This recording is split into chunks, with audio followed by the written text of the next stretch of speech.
கர்த்தருடைய பரிசுத்த நாமம் மகிமைப்படுவதாக. ஆண்டவரும் இரட்சகருமாகிய இயேசு கிறிஸ்து என்னும் ஈடு இணையற்ற நாமத்தில் நான் உங்களை வாழ்த்தி வரவேற்கிறேன்.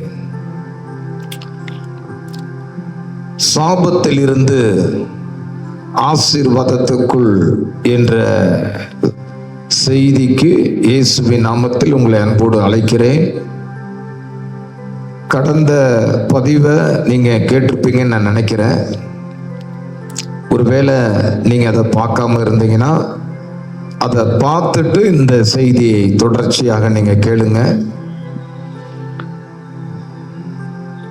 நம்முடைய ஜீவியத்தில் வேதம் நம்மளை ஆசீர்வாதம் நிறைந்த வாழ்க்கைக்கு நம்மளை அழைக்கிறது. அதுதான் தேவன் நமக்கு வைத்திருக்கிற சித்தம்.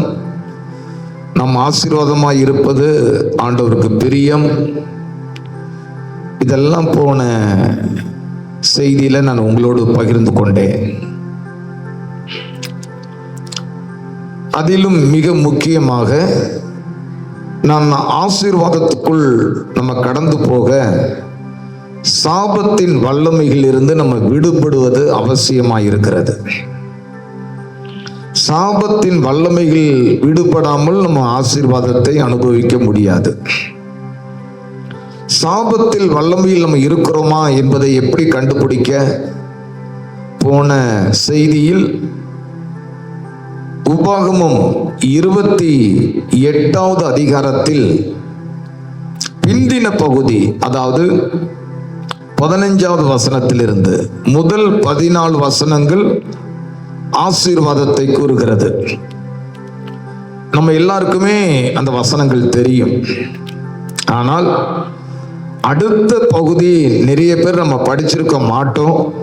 அது நமக்கு பிரியமாகவும் இருக்காது. ஏன்னா அதுல எதுவுமே நல்ல செய்தி அல்ல. சாபம் சாபம் சாபம்னே இருக்கும்.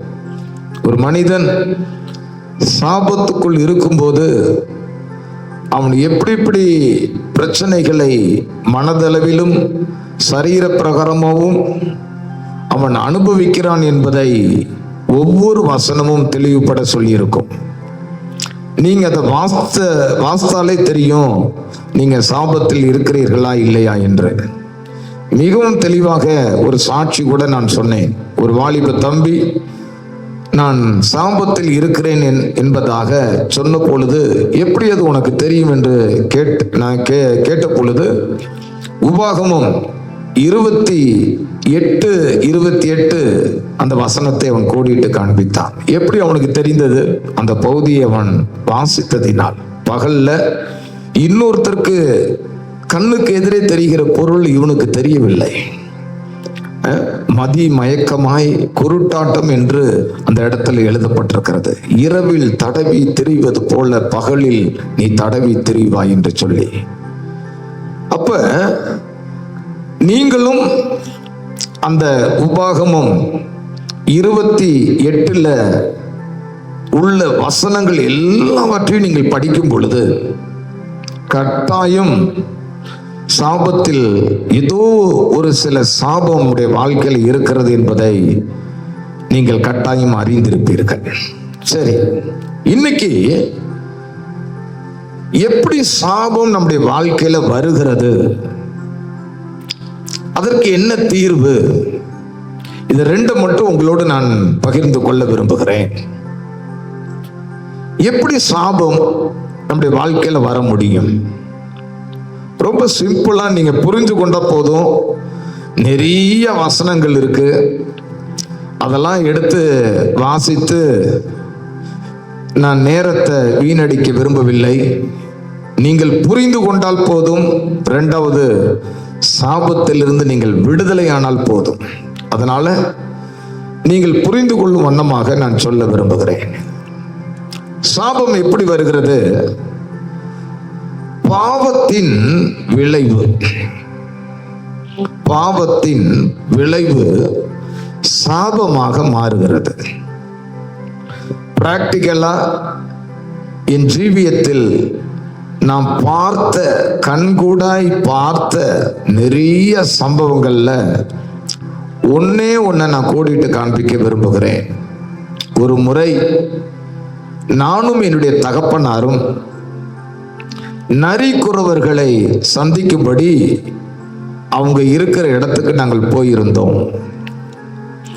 நிறைய சின்ன சின்ன டென்ட். நாங்கள் ஒருத்தரை பார்க்க போயிருந்தோம், அவரோடு பேசி கொண்டிருந்தோம்.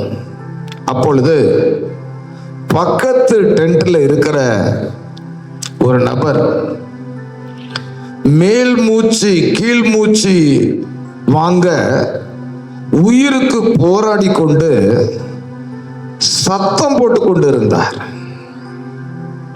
நல்லாவே தெரிகிறது அவர் உயிருக்கு போராடுகிறார். அவரால் மூச்சு விட முடியல. அவர் சத்தம் போடுகிறார். ஆனா அவருக்கு உதவி செய்ய ஒருத்தர் கூட பக்கத்துல இல்லை. குடும்பம் இல்லை, பிள்ளைகள் இல்லை, ஒரு கயிறு கட்டில்ல தனியா தனியா மத்தியான நேரம் சத்தம் போட்டுக்கொண்டே இருக்கிறார். எங்க தகப்பனார் அந்த நரிக்குறவரை பார்த்து, உயிருக்கு போராடி கொண்டிருக்கிற மாதிரி தெரியுது, பாவம் அந்த மனுஷன், அவருக்கு உதவி செய்ய ஒருத்தரும் இல்லையா, பக்கத்துல ஒருத்தர் கூட காணுமே. என்னுடைய தகப்பனார் கேட்டாங்க. அதுக்கு அந்த நரிக்குறவர் சொல்லுகிறார், அவன் சாகணும் சார், அவன் சாகணும். அவன் இன்னைக்கு நேத்தல்ல, 2-3 மாசமா இதே மாதிரி சத்தம் போட்டுட்டு இருக்கிறான்.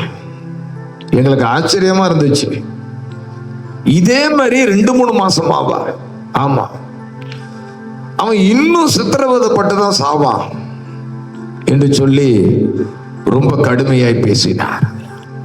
எங்க அப்பா அடுத்து கேட்டாங்க, ஏன் ஒரு ஆஸ்பத்திரி கொண்டு போகலையா, டாக்டர்கிட்ட அழைச்சிட்டு போகலையா, அவருக்கு என்ன நோய், ஏன் இப்படி மூச்சு விட முடியாம இப்படி கஷ்டப்படுகிறார்? இப்படி கேட்ட பொழுது ஒரு சம்பவத்தை அந்த நரிக்குறவர் சொன்னது எங்களுக்கு ரொம்ப அதிர்ச்சியா இருந்தது. அவர் சொன்னார், நாங்க எல்லாருமே உயிர்களை கொன்று, பறவைகளை கொன்று, அதை தெரு தெருவா கொண்டு போய் விற்று மற்றவர்களுடைய உணவுக்கு, சாப்பாட்டுக்கு உணவாக அதை விற்று நாங்க பிழைக்கிறோம். ஆனா இவன் பண்ணினது மோசமான செயல். காசுக்கு ஆசைப்பட்டு நாங்க இந்த பறவைகளை வேட்டையாட காலையில் இருந்து சாயங்காலம் வரைக்கும் திரியணும். ஆனா இவன் எந்த ஒரு கஷ்டமும் படாம ஒரு உயிரை சித்திரவதை பண்ணி கொன்னு அப்படி அவன் காசு சம்பாதித்தான். அவன் செஞ்ச பாவம் இன்னைக்கு சாபமாய் அவன் மேல வந்திருக்கிறது என்பதாக. என்ன அந்த காரியம்? ஊருக்குள்ள இருந்து சில மனிதர்கள் அவனை தேடி வருவார்களாம். என் வீட்டு பக்கத்துல நாய் தொல்லை ரொம்ப அதிகமா இருக்கு, எப்ப பார்த்தாலும் குலைச்சுக்கிட்டே இருக்கு, வீட்டுல இருக்க முடியல, ராத்திரி நேரம் வர முடியல, கடிக்க வருது, எப்போ பார்த்தாலும் குலைச்சுக்கிட்டே இருக்கு, தூங்க முடியல. அதனால ஏதாவது ஒண்ணு அந்த நாய்க்கு செய்யணும். உடனே பாருங்க, ஒரு அமௌண்ட் பேசுவாராம், ஒரு பணம், இவ்வளவு பணம் நீ தருவியா, அந்த நாயை நான் கட்டிடுறேன், குலைக்காதபடி அதை வாயை கட்டிடுறேன். அந்த மனுஷங்க என்ன நினைச்சுக்கிட்டாங்க, ஏதோ ஒரு மந்திரம் பண்ணி அதை குலைக்காத அளவுக்கு பண்ணிடுவான் போல இருக்கு அப்படின்னு. பணத்தை வாங்கிட்டு நீ போ, சாயங்காலம் இருக்கிற இடத்துக்கு நான் வரேன். அந்த நாய் நம்மள குலைக்காது. அதே மாதிரி இந்த மனுஷன் பாருங்க, போய் ஏதோ கறி துண்டுகளை அங்கங்கே போட்டுட்டு வந்துருவாரு. அந்த நாய் அதை விழுங்கிடும், சாப்பிட்ரும். அதுக்கப்புறம் பாருங்க, உண்மையிலேயே அந்த நாய் குலைக்கவே குலைக்காது. இத கேள்விப்பட்டு அடுத்த நபர் அடுத்த தெருவில் இது அப்படியே பரவி அந்த நாயை அவர் எப்படி கட்டி போட்டாராம், அதை கேட்கும் போதுதான் அதிர்ச்சியா இருக்கிறது. ஒண்ணு இல்லைங்க, மீன் பிடிக்கிற தூண்டி முள் நீங்க பார்த்திருப்பீங்கன்னு நினைக்கிறேன். வளைவா கொக்கி மாதிரி இருக்கிற தூண்டி முள், அதுல டக்குன்னு எடுக்க முடியாத அளவுக்கு ஒரு ஹூக்கு மாதிரி இருக்கும். கோழி குடல், அது மாதிரி மாமிச துண்டுகள், இதுக்குள்ள அந்த முள்ள மறைச்சு வச்சு அந்த நாய் இருக்கிற இடத்துல கொண்டு போய் அந்த மனுஷன் போடுவாராம்.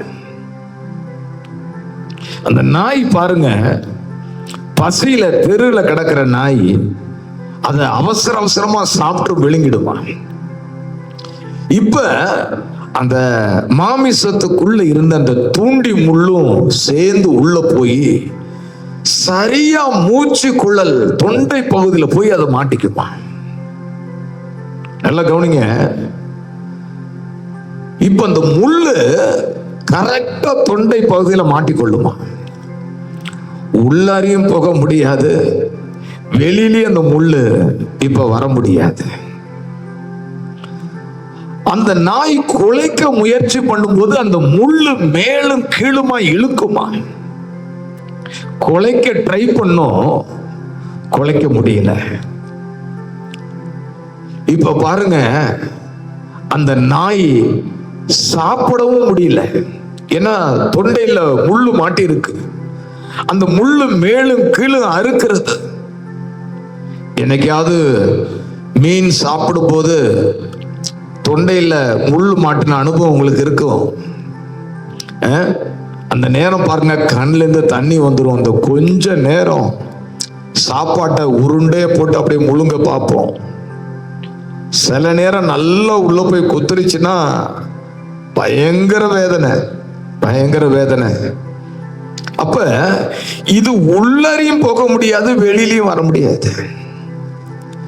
இந்த நாய் தண்ணி குடிக்கணும்னாலும் அந்த முழுங்கும் போது அந்த கொக்கி மேலும் கிளுமாய் இழுத்து அதுக்கு வேதனையை உண்டு பண்ணுகிறதுனால தண்ணியும் குடிக்காம சோறும் சாப்பிடாம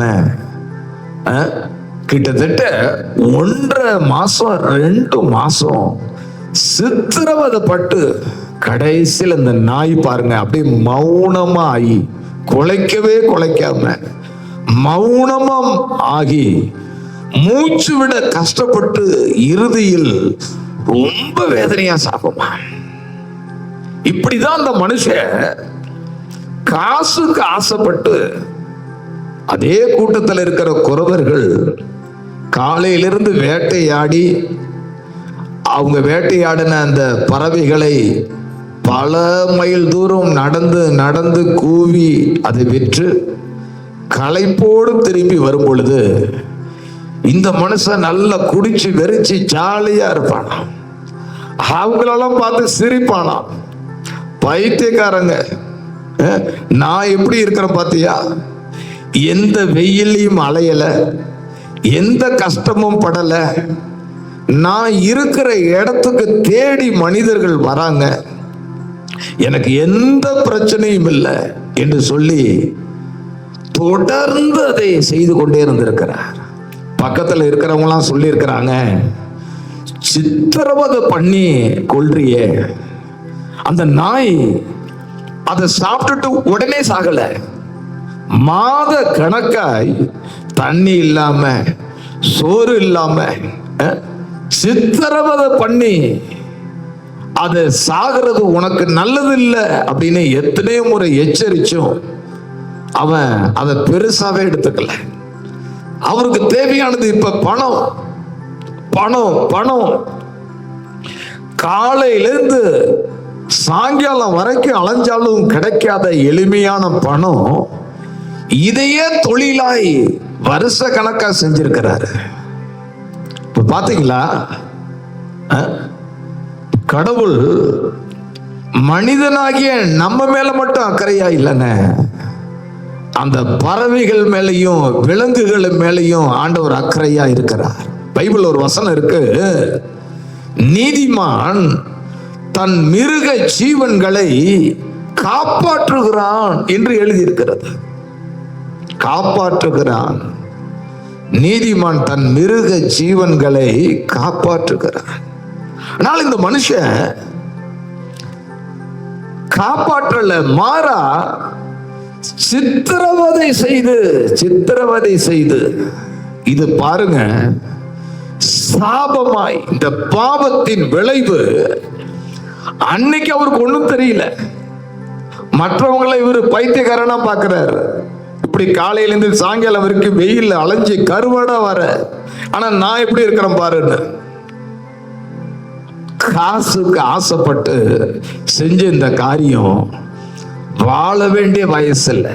அந்த மனுஷனுக்கு அதிகபட்சம் ஒரு 45 வயசு அவ்வளவுதான் இருக்கும். வாழ வேண்டிய வயசு, மனைவி பிள்ளைகள்லாம் இருக்கிறாங்க. ஆனா இப்ப பாருங்க, அவர் படுத்த படுக்கையாய் மாறினார்.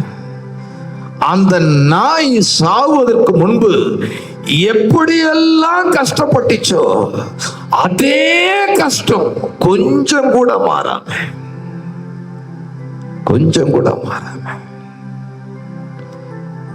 கொஞ்சம் யோசிச்சு பாருங்க. நான் என் கண்ணால பார்த்த ஒரு காட்சி, அங்க சொல்லப்பட்ட செய்தியை நான் உங்களோடு பகிர்ந்திருக்கிறேன். உங்க ஜீவியத்துல நீங்க இந்த மாதிரி இல்லாம வேற விதத்தில் ஏதோ ஒரு பாவம் தொடர்ச்சியாய் திரும்ப இது தவறுன்னு தெரிந்தும், அதனாலதான் தாவீது ஒரு இடத்துல சொல்வாரு, ஆண்டவரே துணிகரமான பாவங்களுக்கு என்னை விலக்கி காத்தருளும். அந்த வார்த்தையை கவனிச்சீங்களா? துணிகரம் என்ன அர்த்தம்? தவறுன்னு தெரியுது, ஆனா மீண்டும் மீண்டும் துணிகரமாய் திரும்ப செய்யும் பொழுது அதுதான் சாபமாய் வந்து நம்முடைய வாழ்க்கையில ஆசீர்வாதத்தை அனுபவிக்க கூடாதபடிக்கு. பாருங்க, எல்லாரும் மகிழ்ச்சியா இருக்கிறாங்க, ஆனா இந்த மனுஷன் மட்டும் படுக்கையில இரும்பி கொண்டு மூச்சு விட முடியாம உடம்பும் மேலும் கீழுமாய் உதறுகிறது. அவனுக்கு உதவி செய்ய ஒருத்த கூட இல்லை. இதோ 2-3 நாள் தான் இருக்கும் நாங்க கேட்கிறோம், மாச கணக்காக இவன் இப்படியே இருக்கிறான், இவன் இப்போதைக்கு சாக மாட்டான், இது சாபம், இவன் இன்னும் கஷ்டப்பட வேண்டியது இருக்கு. பாவத்தின் விளைவு சாபமாய் நம்முடைய வாழ்க்கையில வரலாம். கொஞ்சம் யோசிச்சு பாருங்க. ஒருவேளை நீங்க ஏதாவது காரியம் இப்படி தொடர்ச்சியாய் துணிகரமாய் இது தப்புன்னு தெரிஞ்சும் திரும்ப செய்திருக்கலாம். இல்லைன்னா உங்க முன்னோர்கள் பெற்றோர் தாத்தா பாட்டி அவங்க ஏதாவது காரியத்துல அவங்க ஈடுபட்டிருக்கலாம். ஏன்னா நெகேமியா 1வது அதிகாரத்தில் நெகேமியா எப்படி திரும்ப ஜெபிக்கிறார், ஆண்டவரே நாங்களும் எங்கள் முற்பிதாக்களும் பாவம் செய்தோம். நான் மட்டும் இல்லப்பா, எங்கள் முற்பிதாக்களும் சேர்ந்து பாவம் செய்தோம். என்னுடைய வாலிப வயதில் முதல் முறையாக சாபத்தை பற்றியதான செய்தியை கோயமுத்தூர்ல ஐபிஏ சர்ச் யோபு ஞான பிரகாசம் ஐயா உங்க சபையில ஜீவானந்தம் என்ற ஒரு தேவனுடைய மனிதர், டிஜிஎஸ் ஐயா, இவங்கெல்லாம் ஒரே செட்டு. சாபத்தை குறித்து அன்னைக்கு சபையில கிட்டத்தட்ட ஒரு 1000 பேர் அங்க இருந்திருப்பாங்க. அந்த சர்ச்சில் முதல் முறையாய் ஒரு மாலை கூட்டத்துல அந்த 1000ல் ஒருவனாய் உட்கார்ந்து நான் கூர்ந்து கேட்டுக்கொண்டே இருந்தேன். அன்னைக்கு அவர் கொடுத்த செய்தி அதெல்லாம் எனக்கு ஞாபகம் இல்லை. பல வருடங்களுக்கு முன்பு நடந்த சம்பவம், அது ஞாபகம் இல்லை. ஆனால் அந்த ஜெபம் இன்னைக்கும் ஞாபகத்தில் இருக்கிறது. இந்த செய்தியை கொடுத்து அவர் ஜெபத்தில் நடத்தினார். ஹோல் சர்ச் அழுது கதறி கதறி கதறி, நாங்களும் எங்கள் முற்பிதாக்களும் பாவம் செய்தோம், அக்கிரமம் செய்தோம், துணிகரமான காரியத்தில் ஈடுபட்டோம். அந்த கூட்டத்தில் நானும் பயங்கரமாய் அழுகிறேன். உன்னேவும் அவர் சொன்னது இன்னும் மறக்கல. அவர் ஜெபத்தை நடத்தி முடிக்கிறார். என் கண்கள் இருந்து கண்ணீர் தாரை தாரையாய் வழிந்து கொண்டிருக்கிறது. ஒருவேளை இந்த ஜெபம் ஒரு பூரண சமாதானத்தை உங்களுக்கு தரல அப்படின்னு உணர்ந்தீங்கன்னா, தயவு செய்து நீங்க, நான் தொடர்ந்து இன்னும் ரொம்ப நேரம் நடத்த முடியாது, ரொம்ப தூரம் போக வேண்டியவெல்லாம் இருப்பீங்க, நான் முடிச்சிடுறேன், நேரா வீட்டுக்கு போங்க, யார் கூடயும் பேசாதீங்க, தனியா ஒரு இடத்துக்கு போங்க, பூரண சமாதானம் வருகிற வரைக்கும் போராடி போராடி போராடி அழுது அழுது ஜெபம் பண்ணுங்க. ஒருவேளை இப்ப நறுங்குண்ட இருதயத்தோடு கதறீங்க பாருங்க, இது 2 நாள் கழிச்சா இல்லாம போயிடும். இப்ப இருக்கிற இதே அனுபவத்தோடு நேரா தனி இடத்துக்கு போங்க, கதறி கதறி அழுங்கன்னு சொல்லி. ஏன் இதை என்னை அழ வச்சிச்சு? என்னுடைய வாலிப வயசுல என்னுடைய மூதாதையர்கள், அதாவது தாத்தா பாட்டி அம்மா வழியில அப்பா வழியில உள்ள சொந்தம், அவர்கள் என்னென்ன பாவத்தில் இருந்தார்கள், இதெல்லாம் அவர் பிரசங்கம் பண்ணும்போது எனக்கு ஞாபகத்தில் வருகிறது. அது வழி வழியாய் உன் மேல சாபமாய் வர முடியும். நல்ல கவனிங்க, எப்படி நம்மளை பெற்றெடுத்த பெற்றோர் அவங்களுக்கு அப்புறம் அவங்க சம்பாதிச்ச சொத்து, அதாவது நிலம் இல்லைன்னா வீடு, எப்படி நமக்கு அது டிரான்ஸ்பர் ஆகிறதோ, தாய் தகப்பனுடைய சொத்து எப்படி நமக்கு கிடைக்கிறதோ அதே போலதான் சாபமும். நல்லா கவனிக்கணும். பிள்ளைகள் சம்பாதிக்கல அந்த நிலத்தை, அந்த வீடை, சம்பாதித்தது தாய் தகப்பன். இப்ப பிள்ளைங்க வேணான்னா நீங்க சொல்றீங்க, அதுக்கு எவ்வளவு சண்டை, எவ்வளவு பிரச்சனை. எனக்கு இவ்வளவு தானா, உனக்கு இவ்வளவா, எவ்வளவு பிரச்சனைகள். யோசித்து பாருங்க.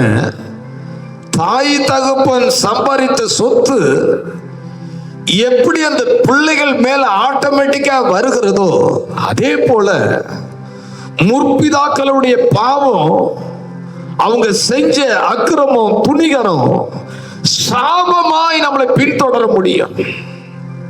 அது நம்மளை வாழ விடவே விடாது. அது நிழலை போல நம்மளை பின்தொடரும். நீங்க வீட்டை மாத்தி பார்க்கலாம், வீட்டு வாசலை மாத்தி பார்க்கலாம், கீழ் வீட்டுல இருக்கலாம், மேல் வீட்டுல இருக்கலாம், இல்ல வேற ஊருக்கு காலி பண்ணி போய் அங்க போய் குடியிருக்கலாம்னு செஞ்சு பார்க்கலாம். எங்க போனாலும் நிழல் எப்படி பின்தொடர்ந்து வருமோ அத போல பின்தொடரும். ஏனென்றால் இது பாவத்தின் விளைவு. பாவத்தின் விளைவு சாபமாய் வருகிறது. இப்ப நீங்க கேட்கலாம், இதுக்கு என்னதான் தீர்வு? இதுக்கு என்னதான் தீர்வு? அதையும் நான் சொல்லணும்ல. அதையும் பிராக்டிக்கலா என் கண்ணால பார்த்ததை நான் சொல்ல விரும்புகிறேன்.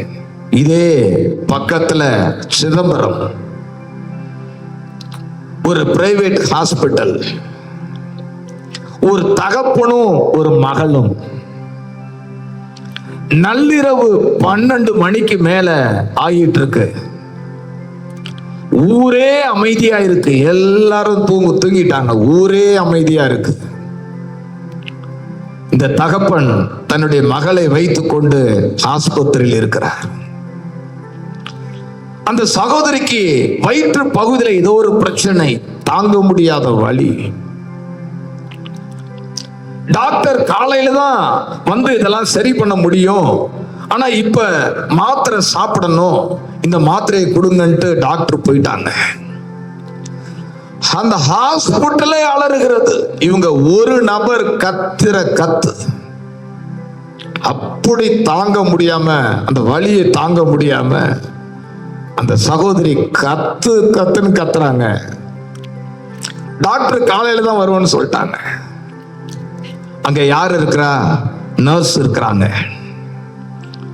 இந்த தகப்பனார் பாருங்க, மகள் வழியில உருண்டு பிறண்டு துடித்து கொண்டு இருக்கும் போது அதை பார்க்க முடியாம ஓடி போய் அந்த நர்ஸ்கிட்ட போய் பதட்டமா அழுறாங்க. என் கண்ணால பார்த்த காட்சி. பதட்டத்தோட, ஐயோ இந்த வலியை தாங்க முடியலையே, ஏதாவது செய்யுங்கள, டாக்டர் வர சொல்லுங்கள. டாக்டர் எல்லாம் வரமாட்டாரு, காலையில தான் வரேன்னு சொல்லிட்டு போயிட்டாங்க. அவங்களுக்கு தெரியும் எல்லாம். மருந்து மாத்திரை கொடுத்துருக்கு, அது வேலை செய்ய இன்னும் 1/2 மணி நேரம் ஆகும். கொஞ்சம் யோசித்து பாருங்க, இன்னும் 1/2 மணி நேரமா?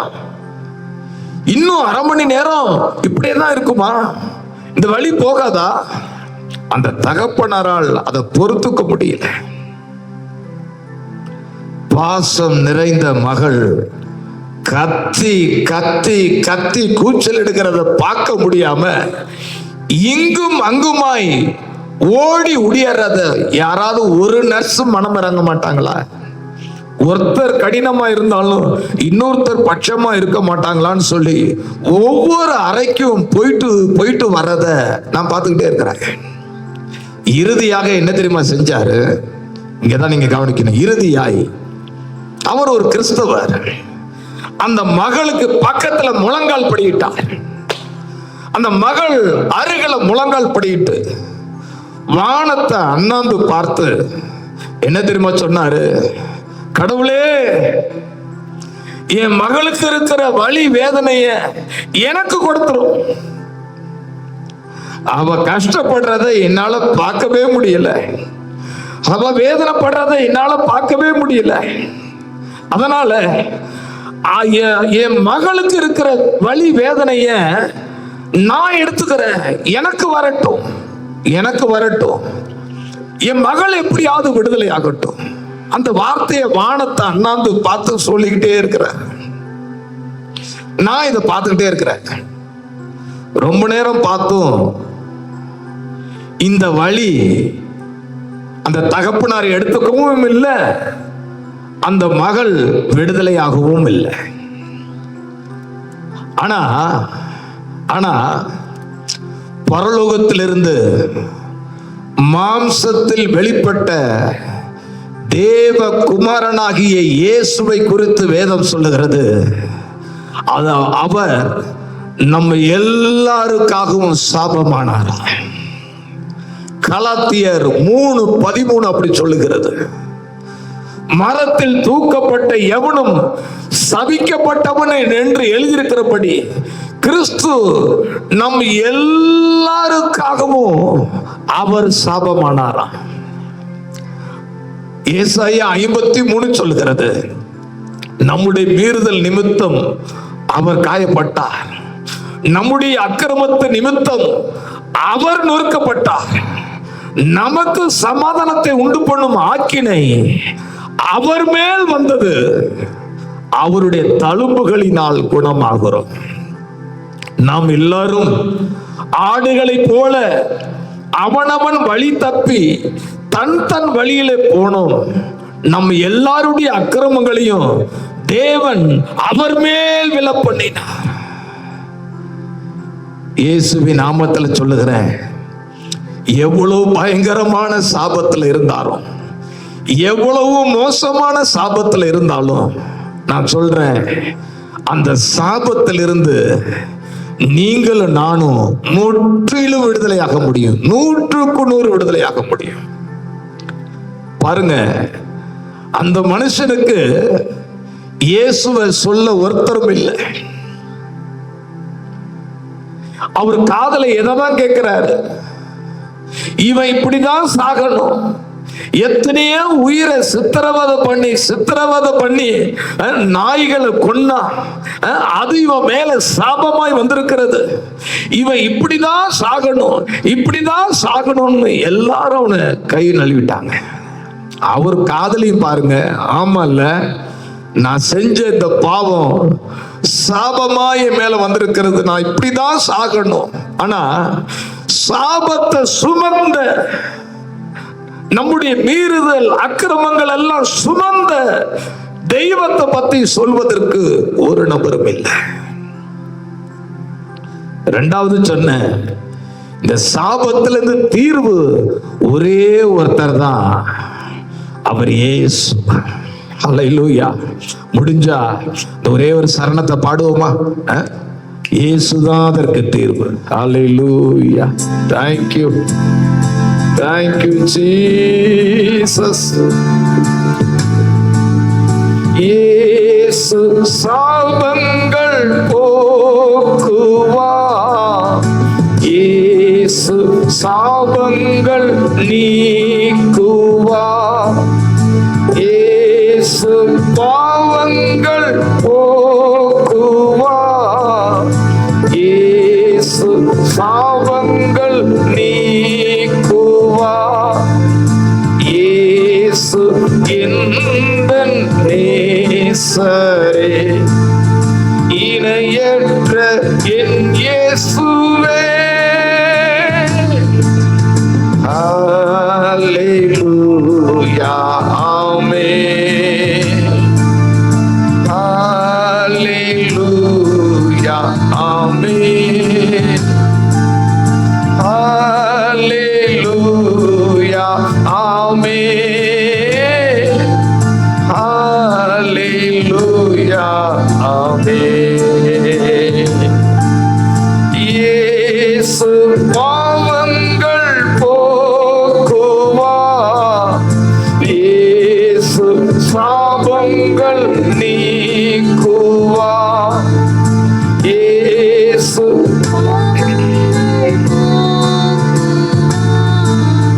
இயேசு சாபங்கள் நீக்குவார், இயேசு எந்தன் நேசரே, இணையற்ற என் இயேசுவே. ஹல்லேலூயா. ஆமென். ஹல்லேலூயா. ஆமென். ஹல்லேலூயா. ஆமென். ஹல்லேலூயா. ஆமென். இயேசு இயேசு ராஜா, இயேசு இயேசு நாதா, இயேசு இயேசு தேவா, இயேசு எனக்கெல்லாமே, இயேசு இயேசு ராஜா, இயேசு இயேசு நாதா, இயேசு இயேசு தேவா, இயேசு எனக்கெல்லாமே. திரும்பவும் இயேசு இயேசு ராஜா, இயேசு இயேசு நாதா, இயேசு இயேசு தேவா, இயேசு எனக்கெல்லாமே. என்னோடு சேர்ந்து இயேசு பாவங்கள் போக்குவார், இயேசு சாபங்கள் நீக்குவார், இயேசு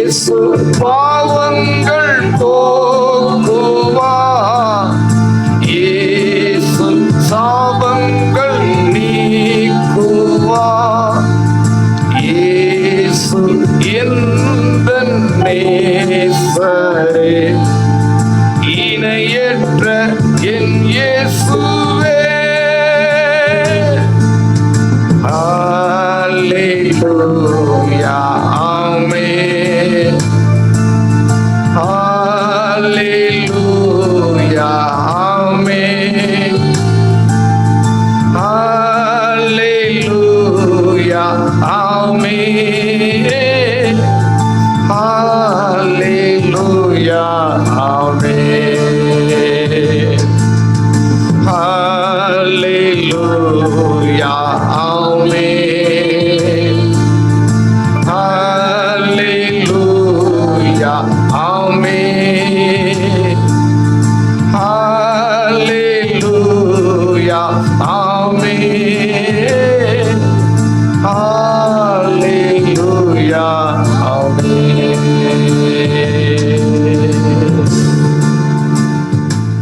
இந்த பாடல் பார்த்தீங்களா? இயேசு சாபங்கள் போக்குவார்.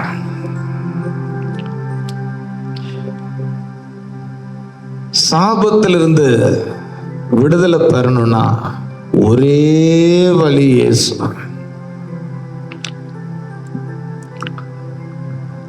பழைய ஏற்பாட்டுல கவனிச்சிருக்கிறீங்களா? வாக்குத்தத்தம் பண்ணப்பட்ட தேவ ஜனம் பாலும் தேடும் ஓடுகிற தேசம், அதுதான் அவருடைய கனவு. போகிற வழியில வனாந்தரத்துல செத்து செத்து விழுறாங்க. ஏன்? சர்ப்பம் எல்லாரையும் கடிக்கிறது, விஷம் ஏறி செத்து செத்து விழுறாங்க.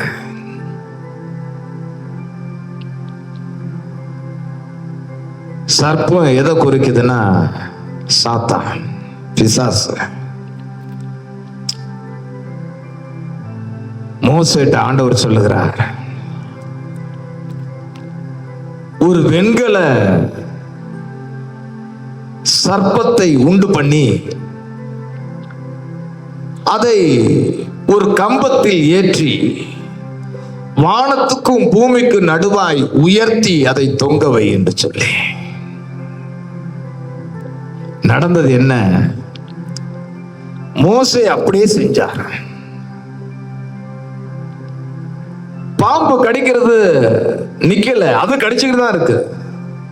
ஆனா முன்னாடி இருந்ததுக்கும் இப்போ உள்ளதுக்கு என்ன வித்தியாசம்னா, இப்ப யாரெல்லாம் அந்த பாம்பு கடிக்கிறதோ அவன் ஓட்டமாய் ஓடி வந்து வானத்துக்கு பூமிக்கு நடுவாய் நிறுத்தி வைத்திருக்கிற அந்த வெண்கல சிலைய நோக்கி பார்த்த போதும் விஷத்தின் வல்லமை முறிந்து அவன் பிழைத்துக் கொள்ளுகிறான். அதுக்கப்புறம் ஒருத்தர் கூட சாகல, ஒருத்தர் கூட சாகல.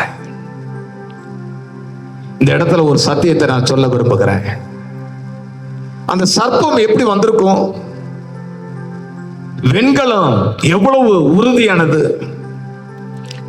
அது சர்ப்பமாய் அது அந்த இடத்தில் மாறுவதற்கு நெருப்பில் பல மணி நேரம் போட்டிருப்பாங்க. அதுக்கப்புறம் ஒரு பெரிய சுத்திலை கொண்டு ஓங்கி ஓங்கி ஓங்கி அடிச்சு அத பாம்பின் உருவமா அத அழகா செய்து அதுக்கு எத்தனையோ மணி நேரம் எடுத்திருக்கும். கொஞ்ச நேரம் அப்படி வெளியில போட்டு அப்படி அடிச்ச உடனே அந்த நெருப்பு போன பிற்பாடு திருப்பியும் அது ரொம்ப வலுவாயிடும். திருப்பி நெருப்புல போட்டு திருப்பி வெளியில எடுத்து அடிக்கிறது, திருப்பி நெருப்புல போட்டு திருப்பியும் வெளியில எடுத்து அடிக்கிறது. இப்படி அடிச்சு அடிச்சு அடிச்சு ஒரு சிலையை, ஒரு சர்ப்பத்தின் சிலையை உண்டு பண்ணி அதை வைக்கிறாங்க. அதை நோக்கி பார்த்த எல்லாரும் பிழைத்துக் கொண்டாங்க. ஆனா புதிய ஏற்பாட்டுல வானத்துக்கு பூமிக்கு நடுவாய் நீங்கள் நானும் அனுபவித்து செய்த பாவமும் பாவத்தின் விளைவாக வந்த சாபத்தையும் இயேசு சிலுவையில் ஏற்றுக்கொண்டார். அவரை அடி அடின்னு அடித்தாங்க. ஒரு உயிரற்ற, நல்லா கேளுங்க, ஒரு உயிரற்ற, அந்த வெண்கலத்துல ஜீவன் இல்ல, அந்த வெண்கலத்துல எவ்வளவு அடிச்சாலும் அதுக்கு வலிக்காது. அந்த வெண்கல சர்ப்பத்தை நோக்கி பார்த்து ஒரு கூட்டம் பிழைத்தது உண்மைன்னா, ஏசாயா தீர்க்கதரிசன புத்தகத்தில் எழுதிருக்கு, பூமியில் எங்கும் உள்ளவர்களே அவரை நோக்கி பாருங்கள், அப்பொழுது ரட்சிக்கப்படுவீர்கள். இது யாரை குறித்து எழுதியிருக்கு? இயேசுவை குறித்து. பூமியில் எங்கும் உள்ளவர்களே அவரை நோக்கி பாருங்கள், அப்பொழுது ரட்சிக்கப்படுவீர்கள். உயிரற்ற வெண்கல சர்ப்பம், அதை எவ்வளவு நேரம் நெருப்புல போட்டாலும் வலி இல்லை, அது எவ்வளவு நேரம் அடிச்சாலும் வலி இல்லை. ஆனா இயேசு கிறிஸ்து உங்களுடைய பாவத்தையும் என்னுடைய பாவத்தையும் சிலுவையில சுமந்தார். பாவத்தின் சம்பளம் மரணம். எல்லா பாவத்துக்கும் தண்டனை உண்டு. அந்த தண்டனைய நாம் அனுபவிக்க வேண்டாம்னு சொல்லி இயேசு எல்லாவற்றையும் ஏற்றுக்கொண்டார். அததான் வேதம் சொல்லுகிறது, நம்முடைய மீறுதல் நிமித்தம் அவர் காயப்பட்டார். மீறுதல்கள் நான் பண்ணினது, காயப்பட்டது அவர். அடுத்தது சொல்லுது, நம்முடைய அக்கிரமத்து நிமித்தம் அவர் நொறுக்கப்பட்டார். அக்கிரமம் பண்ணினது நம்ம, நொறுக்கப்பட்டது அவர். நமக்கு சமாதானத்தை உண்டு பண்ணும் ஆக்கினே அவர் மேல வந்தது. ஹல்லேலூயா, ஹல்லேலூயா. ரொம்ப முக்கியமான ஒரு செய்தியை உங்களோடு நான் பகிர்ந்து கொண்டிருக்கிறேன். முதலாவது நான் சொன்னேன், சாபம் எப்படி வருகிறது? பாவத்தினுடைய விளைவு. இரண்டாவது உங்களோடு பேசிக் கொண்டிருக்கிறேன், இதுக்கு தீர்வு என்ன? ஒரே ஒரு தீர்வு தான், அது ஆண்டவராகிய இயேசு கிறிஸ்து. ஆண்டவராகிய இயேசு கிறிஸ்து. நீங்க இயேசுவை நம்ம எல்லாரும் இன்னைக்கு நோக்கி பார்க்க போறோம். பூமியில் எங்கும் உள்ளவர்களே அவரை நோக்கி பாருங்கள், அப்பொழுது ரட்சிக்கப்படுவீர்கள். மூன்றாவது ஒன்னே ஒன்னு சொல்லிட்டு நான் ஜெபிக்க போறேன். மூன்றாவது, இதுக்கு தீர்வு என்ன அப்படின்னா ஜெபம். ஜெபம் யாரோ செய்யறதல்ல. சாபத்துல நான் இருக்கிறேன்னு யாரெல்லாம் உணர்றீங்களோ நீங்க ஜெபம் பண்ணணும். பைபிள்ல ஆபிரகாம் தெரியும் தானே, ஈசாக்கு தெரியும் தானே, விசுவாசத்தின் தகப்பன் என்று சொல்லப்பட்ட ஆபிரகாமுடைய குடும்பத்திலே சாபம் இருந்தது. வீட்டில் இருக்கிற வேலைக்காரர்களுக்கெல்லாம் பிள்ளை பிறக்குது. ஆனா ஆபிரகாமுக்கு ஒரு குழந்தை கூட இல்லை, ஒரு பிள்ளை கூட இல்லை. அவங்க மலடிங்கிற நிலைமையில அவங்க இருக்கிறாங்க. கவனிக்கணும். அதுக்கப்புறம் கர்த்தர் அவங்களுக்கு வாக்கு கொடுத்து ஈசாக்குங்கிற பிள்ளைய தராரு. எப்ப? ஸ்திரீகளுக்கு உண்டான வழிபாடெல்லாம் நின்று ஆபிரகாமுடைய சரீரமெல்லாம் செத்து, சொல்ல போனா கிழவனுக்கும் கிழவிக்கும் கடைசி காலத்துல இந்த ஆசீர்வாதம் எப்ப இருக்கணும்? இது ஒரு சாபம் போல வேலை செய்கிறத நீங்க பார்க்கலாம். எப்படி சொல்றீங்க சாபம் வேலை செய்யுதுன்னு? ஈசாக்குடைய வாழ்க்கையில் அது நடக்குது. எப்படி ஆபிரகாமுக்கு பல வருடங்கள் குழந்தை இல்லையோ, அதே போல அது சாபமாய் ஆபிரகாமுடைய மகனாகிய ஈசாக்கை தொடர்கிறது. இப்ப ஈசாக்குக்கு திருமணம் ஆகிறது, ஈசாக்குக்கு குழந்தை இல்லை. பைபிள்ல எழுதியிருக்கு ஈசாக்கு தன் மனைவியாகிய ரெபேக்காளுக்காக அவன் ஜெபம் பண்ணினான். அந்த இடத்தை நான் வாசிக்கிறேன். ஆதியாகமம் 25வது அதிகாரம் 21, 22. மலடியா இருந்த தன் மனைவிக்காக ஈசாக்கு கர்த்தரை நோக்கி வேண்டுதல் செய்தான். கர்த்தர் அவன் வேண்டுதலை கேட்டருளினார். அவன் மனைவி ரெபெக்காள் கர்ப்பம் தரித்தாள். அவள் கர்ப்பத்திலே பிள்ளைகள் ஒன்றோடொன்று மோதி கொண்டிருந்தன. அப்பொழுது அவள், இப்படியானால் எனக்கு எப்படியோ என்று சொல்லி கர்த்தரிடத்தில் விசாரிக்கும்படி போனாள். என்ன ஒரு அருமையான சம்பவம். ஹல்லேலூயா. கர்த்தருடைய பரிசுத்த நாமம் மகிமைப்படுவதாக. மலடியா இருந்த தன் மனைவிக்காக ஆபிரகாமுடைய வாழ்க்கையில எப்படி இந்த ஆசீர்வாதம் ரொம்ப லேட் ஆனுச்சோ, அதே போல ஈசாக்குடைய வாழ்க்கையில இந்த ஆசீர்வாதம் லேட் ஆகுது. ஈசாக்கு விழித்து கொண்டார். ஈசாக்குக்கு ஒரு விழிப்புணர்வு இருந்துச்சு. ஆமல்ல, எங்க அப்பாவும் சொல்லியிருக்காங்கல்ல, எங்க அம்மா சொல்லியிருக்காங்கல்ல, வயசான காலத்துல ஆண்டவர் எங்களுக்கு உன்னை தந்தாருன்னு. எங்க அப்பா அம்மாவை இளமையா இருந்து நான் பார்த்தது இல்லைல்ல. நான் கண்ணு திறந்து எனக்கு பார்வை வந்து பார்க்க தொடங்கும் போது எங்க அப்பா அம்மாவும் வாலிபமா இல்ல, கிழவியா இருந்தாங்க. ஏன் பிள்ளைகள் அப்படி என்னை பார்த்திடக்கூடாது? இந்த சாபத்தை முறிக்கணும், இந்த சாபத்தின் வல்லமையை மேற்கொள்ளணும். பாருங்க, ஆபிரகாம் தன் மனைவியாகிய சாராளுக்காக ஜெபம் பண்ணாருன்னு வசனம் நீங்க பார்க்க முடியாது. ஆனா பைபிள்ல ஈசாக்கு மலடியாய் இருந்த தன்னுடைய மனைவிக்காக அவர் வேண்டுதல் செய்கிறார். அன்னைய நாட்களிலும் ஆசாரியர்கள் இருந்திருக்கிறாங்க. நீங்க ஆதியாகம புத்தகத்திலே இதை நீங்க படிக்கலாம்.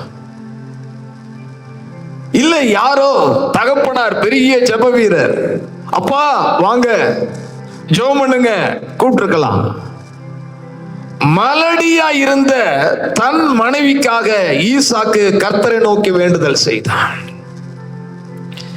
சாபத்துல இருக்கிறதா நீங்க உணர்வீங்கன்னா நீங்க தான் ஜெபம் பண்ணணும். யாரோ ஒருத்தர் அல்ல. அவங்க ஜெபம் நமக்கு பெருசா ஒரு மாற்றத்தை தந்துவிட முடியாது. நீங்க தான் ஜெபம் பண்ணணும். நீங்க ஜெபம் பண்ணுங்க. இன்னைக்கு ஒரு ஜெபம் பண்ணுங்க. எப்படிப்பட்ட ஜெபம்? நொறுங்குண்ட நறுங்குண்ட இருதயத்தோடு நம்ம ஜெபிக்க போகிறோம். சங்கீதத்தில் இதற்கு நொறுங்குண்ட நறுங்குண்ட இருதயத்தை அவர் புறக்கணிக்கிறதே இல்லையா? அல்லேலூயா. நொறுங்கி போய் பேருக்கு ஜெபிக்கிறது அல்ல. நடந்தது என்ன? ஜெபம் பண்ணும்போது எத்தனை நாள் ஜெபம் பண்ணார தெரியல, எத்தனை நாள் ஜெபம் பண்ணாருன்னு தெரியல.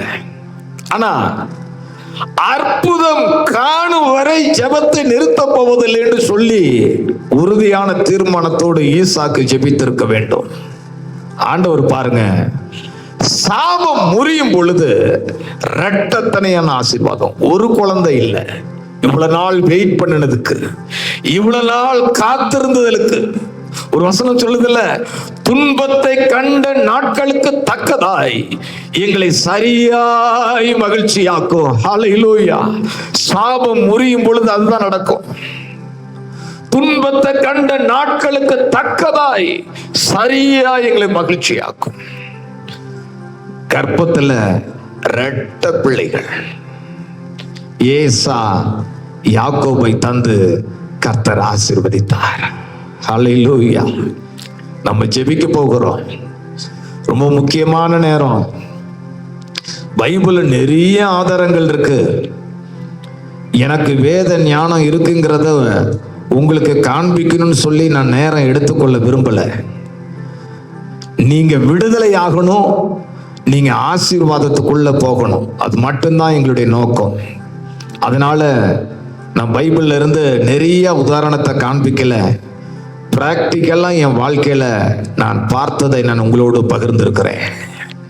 இப்ப நம்ம பாரத்தோடு ஜெபம் பண்ண போகிறோம். என்னோடு தயவு செய்து எங்கேயோ ஒரு இடத்துல படுத்துக்கிட்டு உட்காந்துக்கிட்டு அப்படிலாம் இல்லாம சீரியஸா தனியா ஒரு இடத்தை தேடி போங்க. இந்த ஜெபத்துல என்னோடு கூட இணைந்து கொள்ளுங்க. இருவர் ஒரு காரியத்துக்காக ஒருமனப்பட்டிருந்தால் பரலோகத்தில் இருக்கிற என் பிதாவினால் அது அவர்களுக்கு உண்டாயிருக்கும் என்று வேதம் சொல்லுகிறது.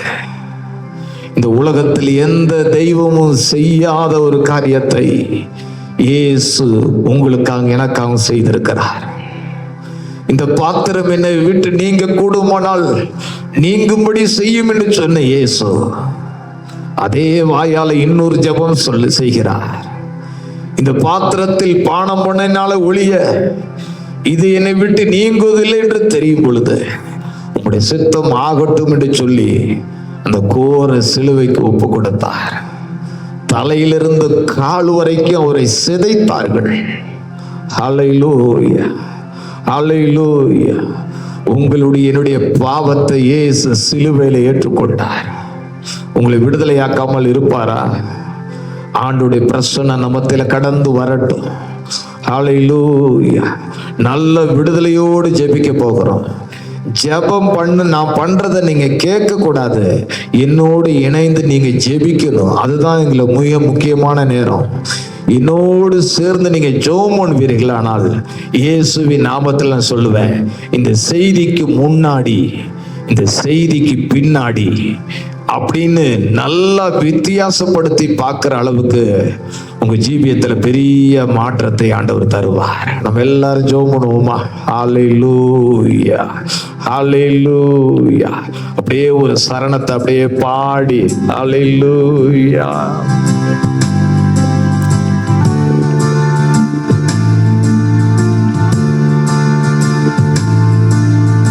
எங்களை வாழ வைக்க சிலுவையில் தொங்கி நீரே, எங்களை வாழ வைக்க சிலுவையில் தொங்கி நீரே, நோக்கி பார்த்ததினா பிழைத்து கொண்டோமையா, நோக்கி பார்த்ததினா பிழைத்து கொண்டோமையா, ஒப்பு கொடுத்தீரையா, உம்மையே எனக்காக உலகின் ரட்சகரே, உன்னத பலியாக ஒப்பு கொடுத்தீரையா, உம்மையே எனக்காக உலகின்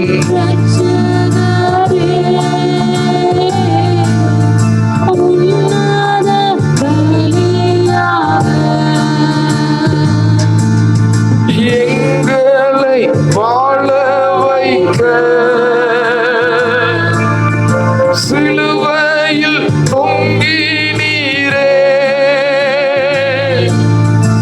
எங்களை வாழ வைக்க சிலுவையில் தொங்கி நீரே. எல்லோரும் சேர்ந்து பாடுங்க அல்லேலூயா. எஸ், நீங்களும் சேர்ந்து கொள்ளுங்க அல்லேலூயா.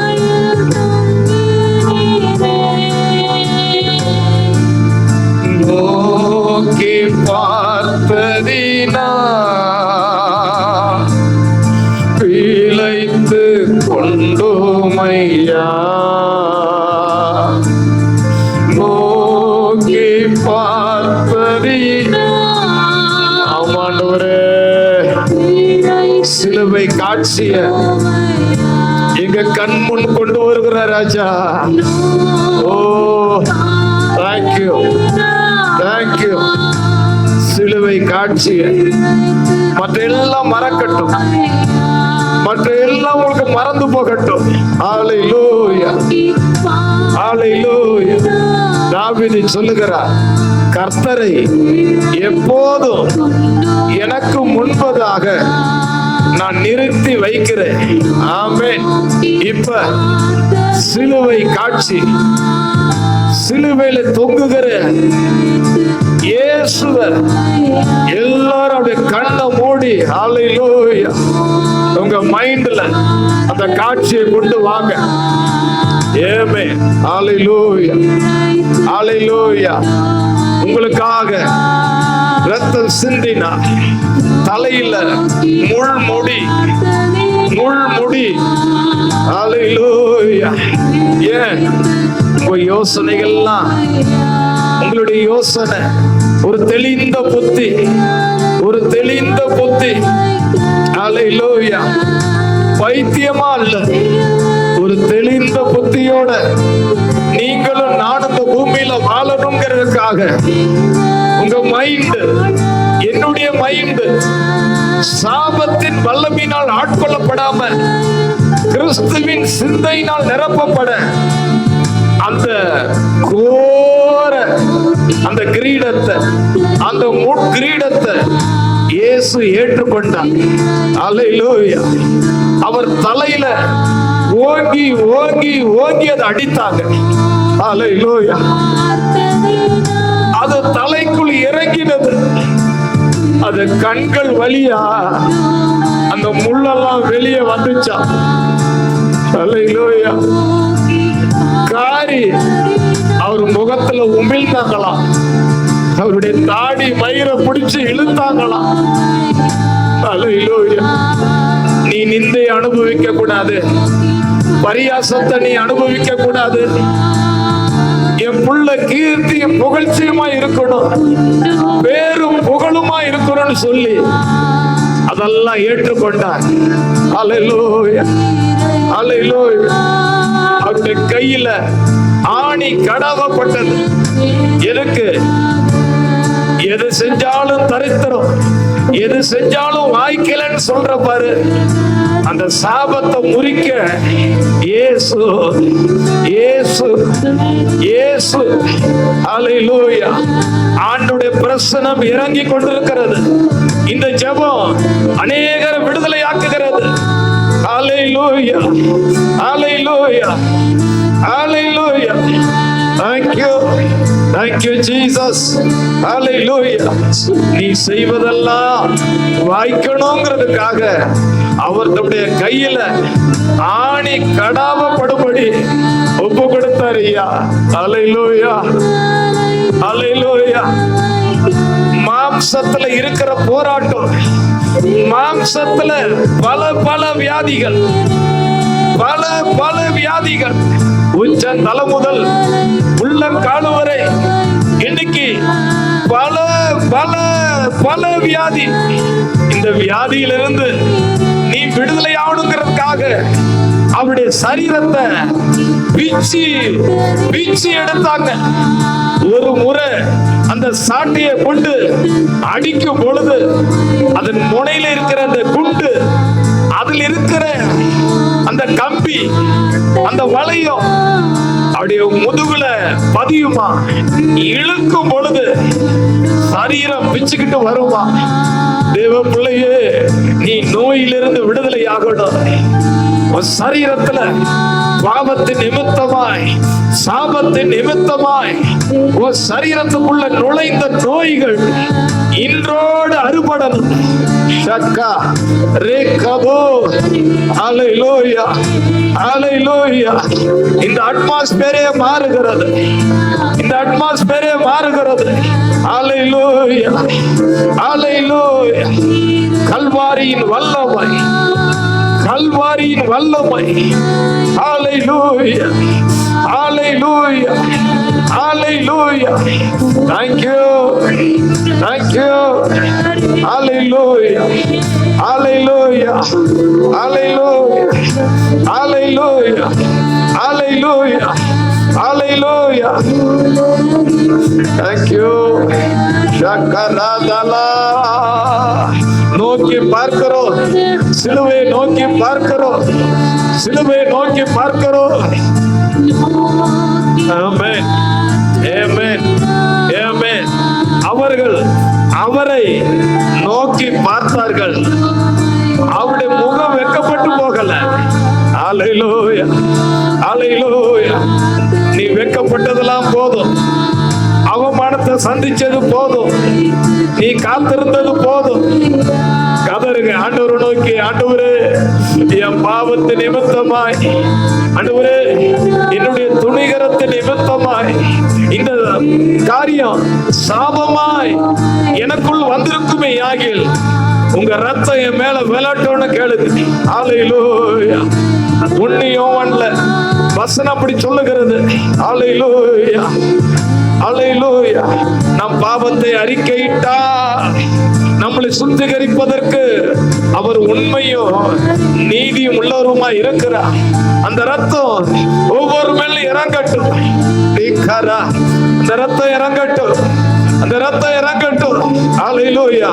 இப்பொழுதே இப்பொழுதே உங்களை அது கழுவுகிறது, உங்களை கழுவுகிறது, உங்களை கழுவுகிறது. ஆமென், ஆமென். வாயை திறந்து நீங்க அறிக்கை செய்ய செய்ய, ஆண்டவரே நீங்க சுமந்தத நான் சுமக்க தேவையில்லப்பா, தேவையில்லப்பா, நீங்க எல்லாத்தையும் சுமந்து தீர்த்துட்டீங்கப்பா. என்னால தாங்க முடியல, இந்த பாடு தாங்க முடியல, இந்த வேதனையை தாங்க முடியல, இந்த வலியை தாங்க முடியல. ஹல்லேலூயா, ஹல்லேலூயா. சொல்லி ஜெபம் பண்ணி கொண்டே இருங்க, ஜெபம் பண்ணி கொண்டே இருங்க. உங்களால மட்டும்தான்ப்பா விடுதலை, உங்களால மட்டும்தான் விடுதலைப்பா. என் பாவம், என் முன்னோர்கள் செய்த பாவம் என் மேல சாபமாய் வந்து நான் கஷ்டப்படுகிறேன்ப்பா. இப்பொழுது இறங்கி கர்த்தருடைய வல்லமை விடுதலை ஆகட்டும். ஹல்லேலூயா. ஆங்காங்கே ஆங்காங்கே நீங்க இருக்கிற இடத்துல ஆண்டவருடைய பிரசன்னம் சூழ்ந்து கொள்ளுகிறது. ஆண்டவர் உங்களுக்கு உதவி செய்யும்படி வந்திருக்கிறார். ஆவியானவருடைய பிரசன்னம் வெளிப்படுகிறது. ஹல்லேலூயா. பேய்கள் ஓடுகிறது. ஆமென், ஆமென், ஆமென். இயேசுவின் நாமத்தினால, இயேசுவின் நாமத்தினால ஆண்டவருடைய வல்லமை இறங்குவதாக. உச்ச தலைமுல உள்ள கால் வரை சரீரத்துக்குள்ள மறைந்திருக்கிற எல்லா சாபமும், எல்லா சாபத்தின் வல்லமை வேரோட வேரோட பிடிங்கிட்டு வரணும். வேரோட வேரோட. இதுக்கு மேல நாங்க பொறுத்திருக்க முடியாது. தேவனுடைய விரல், தேவனுடைய விரல் இயேசுவின் நாமத்தில். ஆமென், ஆமென், ஆமென். பேய்கள் ஓடுவதாக, வியாதிகள் விலகுவதாக, அசுத்த ஆவி விலகுவதாக, மந்திர தந்திரம் விலகுவதாக. ஏமே உங்க நாமத்தை உயர்த்துகிறோம், உங்க நாமத்தை உயர்த்துகிறோம், உங்க நாமத்தை உயர்த்துகிறப்பா, உயர்த்துகிறப்பா. சில ரதங்களை குறித்து, சிலர் குதிரைகளை குறித்து மேன்மை பாராட்டுவாங்க. எங்களுக்கு இயேசுவை தவிர, அவருடைய சிலுவையை தவிர வேற எதையும் மேன்மையா சொல்ல இந்த உலகத்துல ஒண்ணுமே இல்லை. அவர்கள் முறிந்து விழுந்தார்கள், நாங்க எழுந்து நிமிர்ந்து நிற்கிறோம். இந்த ஜெபத்துக்கு பின்னாடி, இந்த ஜெபத்துக்கு பின்னாடி ஹல்லேலூயா முறிந்து விழுவதாக, முறிந்து விழுவதாக, முறிந்து விழுவதாக. கர்த்தருடைய வல்லமை வெளிப்படுவதாக, வெளிப்படுவதாக, வெளிப்படுவதாக. ஒரு சூப்பர் நேச்சுரல் பவர் உங்க மேல இறங்குகிறது. ஆண்டவரே, இந்த நிகழ்ச்சியை யார் யாரெல்லாம் பார்க்கிறார்களோ அவங்க வீட்டை விட்டு, அவங்க குடும்பத்தை விட்டு, ஆண்டவரே தனி மனிதனை விட்டு, பொருளாதாரத்தை விட்டு, சரீரத்தை விட்டு இப்பொழுது வெளியேறுவதாக, வெளியேறுவதாக, வெளியேறுவதாக. ஆமென், ஆமென், ஆமென், ஆமென், ஆமென். விடுதலை உண்டாகிறது, விடுதலை உண்டாகிறது. பெற்றுக்கொள்ளுங்க, விடுதலை உண்டாகிறது, விடுதலை உண்டாகிறது. உங்க கதறலை கர்த்தர் கேட்கிறார். உன்னுடைய அலறுதலை கர்த்தர் கேட்கிறார். உன் கூக்குரல் அவர் சந்நிதியில் எட்டிவிட்டது. உன் கூக்குரலை கேட்டு விடுதலை ஆக்கும்படி இறங்கி இருக்கிறார். ஹல்லேலூயா, ஹல்லேலூயா. ஷபகபரந்தனதியா ரிபகபரபஷந்தரதுனா ரிகபுரஹந்தரபலதியா. Thank you, glorious Jesus. விடுதலை உண்டாவதாக, விடுதலை உண்டாவதாக. வேரோடு வேரோடு வேரோடு எல்லா சாபத்தின் வல்லமைகள், சாபத்தின் வல்லமைகள் வேரோடு பிடிங்கி எறிகிறது. வேரோடு வேரோடு அப்பா, வேரோடு இயேசுவின் ரத்தத்தை அக்கினியாய் தெளிக்கிறேன், அக்கினியாய் தெளிக்கிறேன், அக்கினியாய் தெளிக்கிறேன். அக்கினியா இயேசுவின் ரத்தம் அக்கினியாய் தெளிக்கிறேன். மந்திர தந்திரங்கள்லாம் எரிந்து சாம்பலாய்வதாக. சாபம் முறிகிறதுக்காக நன்றி, நன்றி. சாபம் முறியுது, சாபம் முறியுது, சாபம் முறியுது. அல்லேலூயா.